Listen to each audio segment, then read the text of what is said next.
আসসালামু আলাইকুম রহমতুল্লাহ। সাতপন্থী এতাতীদের সন্ত্রাসী কার্যকলাপের বিরুদ্ধে বিচারের দাবিতে আজকে বগুড়া বিক্ষোভ মিছিল অনুষ্ঠিত হতে যাচ্ছে। বগুড়ার সমস্ত মাদ্রাসা থেকে ওলামা একরাম এখানে অংশগ্রহণ করতেছে।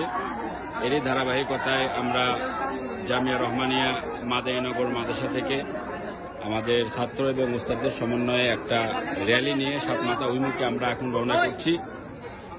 সাধারণ মুসল্লি আপনারা যারা যেখানে আছেন আপনারা জানেন যে আজকে এই তাবলিগের ভিতরে বিভ্রান্তি সৃষ্টি করে বিভিন্নভাবে সাধারণ মানুষদের উপরে নির্যাতন করে আওয়ামী লীগের দোসর যারা ছিল তারা এখানে আশ্রয় নিয়ে এই কার্যক্রমকে এখন ব্যাহত করার চেষ্টা করতেছে।